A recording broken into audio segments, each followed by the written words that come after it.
Good morning बच्चों। बच्चों आज हम रिवीजन करेंगे हमारे जो बचे हुए जितने भी लेसन हैं। तो चलिए हम अपने लेसन 5 से शुरू करते हैं।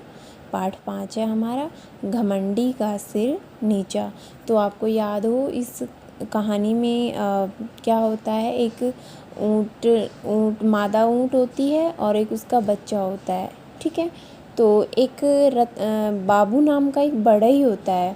ठीक है, उसका काम क्या होता है, व्यापार करता है, वो बाज़ार से बेच कर आता है सामान।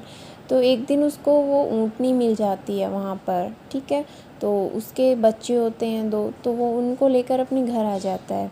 तो जो एक बच्चा होता है वो थोड़ा अड़ियल स्वभाव का होता है। ठीक है, मतलब बात नहीं समझता। तो एक दिन जब वो जंगल में जाते हैं तो उस बाबू के मना करने के बाद भी वो वहाँ से जंगल में घूमने के लिए चला जाता है। तो उसने कभी पहले जंगल नहीं देखा था, तो उसे पता नहीं था वहाँ के खतरों के बारे में। तो वो खुद को ही वहाँ का राजा समझ बैठता है। तभी वहाँ पर शेर आ जाता है और शेर उसको मार देता है। तो इस पाठ से हमें क्या बताया गया है कि हमें घमंड नहीं करना चाहिए। जब वो जंगल में उसने अपने मालिक की बात नहीं मानी, उसको घमंड आ गया कि मैं तो बड़ा हो गया हूँ। ठीक है, और वो अपने घमंड में ही वहाँ से चला गया। ठीक है, लेकिन उसका अंत क्या हुआ, शेर ने उसको मार दिया। तो कहानी में यही समझाया गया है कि हमें घमंड नहीं करना चाहिए। तो बच्चों अब हम इसका अभ्यास देखते हैं। तो पहले तो आपके वही है, सही विकल्प पर आपको निशान लगाना है। ठीक है, और इसके जो शब्दार्थ हैं वो मैंने आपको लिखवाए हुए हैं, तो अपनी कॉपी में से याद करने हैं। यहाँ देखिए, तो जो आपके सही विकल्प हैं इनको आप पढ़ोगे और यहाँ पर अगर नहीं भरे हैं तो अपने भर लेना और इनको याद कर लेना। ठीक है, उसके बाद आते हैं हमारे रिक्त स्थान। तो इसमें आपको देखिए यहाँ पर शब्द दिए गए हैं आपकी सहायता के लिए, और नीचे खाली स्थान में जो सही शब्द है उस वाक्य के लिए उसको आपको भरना है। ठीक है बेटा, अब आगे आते हैं आपके सही गलत। तो सही गलत में क्या देख करना है हमें, पहले हम पढ़ेंगे वाक्य को, फिर देखेंगे क्या ऐसा हमारी कहानी में हुआ है, जो पाठ हमने पढ़ा है क्या उसमें ऐसा हुआ है, ये बात बोली गई है। अगर हुआ है तो वो कथन सही है, और अगर नहीं हुआ तो वो गलत है। जैसे देखिए, ऊँटनी का बच्चा बड़ा बहादुर था, तो ये बात क्या है, गलत है, वो बहादुर नहीं था। बाबू धनवान बनने के सपने देखता था, अमीर बनने के, तो ये बात सही है, पाठ में ऐसा हुआ है। ठीक है, तो ऐसे ही हम इनको पढ़ेंगे और फिर देखेंगे क्या ऐसा पाठ में हुआ है या नहीं। अब आपके मिलान करने हैं।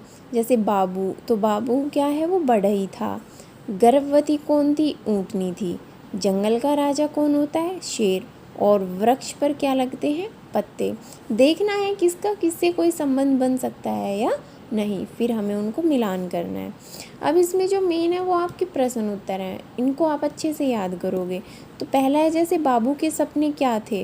तो बाबू क्या सपने देखता था, बाबू बड़ा और धनवान मतलब अमीर आदमी बनने के वो सपने देखता था। आगे है, ऊँटनी का छोटा बच्चा कैसा था। तो ऊँटनी का जो छोटा बच्चा था वो शरारती था। बाबू को शहर जाते समय मार्ग में कौन मिला, तो शहर जाते समय उसको एक ऊँटनी और बच्चा मिला। बाबू ऊँटनी उसके बच्चों का इस्तेमाल कैसे करता था, तो किस लिए करता था, वो सामान ढोने के लिए उन ऊँटों का इस्तेमाल करता था। ठीक है, तो इनको आप याद करोगे। आगे हैं, आपको शब्द दिए गए हैं और आपको वाक्य बनाने हैं, मतलब आपको कोई ऐसा वाक्य बनाना है जिनमें इन शब्दों का प्रयोग हुआ हो। जैसे कामचोर, तो धनिया कामचोर आदमी था, यहाँ पर कामचोर आ गया शब्द।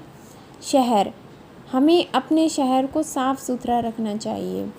अमीर आदमी को घमंड नहीं करना चाहिए। ठीक है, तो ये जो शब्द हैं ये वाक्य में आने चाहिए आपके। इसके बाद है, किसने किसको कहा था, तो शहर में जाकर वह अमीर आदमी बन जाएगा। तो ये बाबू ने खुद को मतलब अपने मन में सोचा था। बेटा यह जंगल है, ये बात बाबू ने उस ऊँटनी के छोटे बच्चे को बोली थी। तुम सब हो अब प्रजा मेरी, मैं तुम्हारा महाराज। ये किसने कहा था, ऊँटनी के बच्चे ने, जब उसको जंगल में घूमते हुए अपने ऊपर घमंड हो गया था। तो उसने किसको कहा था ये बात, खुद से ही बोल ली थी। ठीक है, तो इस पाठ में आपको इतना ही करना है। प्रश्न उत्तर हैं आपके, शब्दार्थ हैं और जो भी अभ्यास है सारा आप एक बार इसको दोहराई करोगे। अब आगे देखते हैं। पाठ 6 है हमारा मेंढक और हाथी।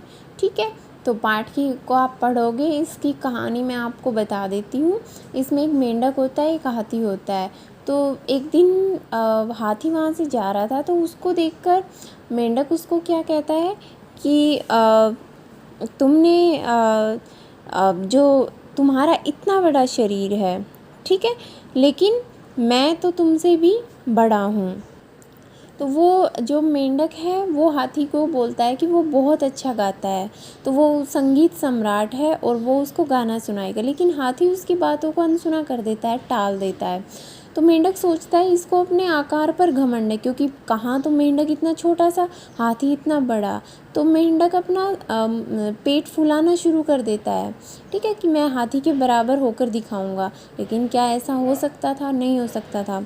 इसलिए क्या होता है कि आखिर में जो मेंढक है उसका पेट फट जाता है और वो मर जाता है।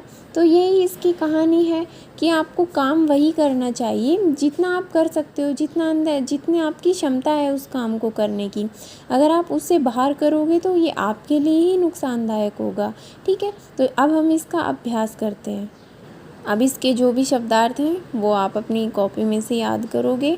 आपके सही विकल्प दिए गए हैं, ठीक है, पढ़ना है, आपको विकल्प मिलेंगे और देखना है कौन सा विकल्प सही है, उसके आगे टिक लगाएंगे। अब आते हैं आपके रिक्त स्थान। ठीक है, आपको ऊपर शब्द बॉक्स दिए गए हैं और नीचे उनको देखकर हमें यहाँ पर इनको भरना है। ठीक है, सही कथन और गलत कथन पर निशान लगाना।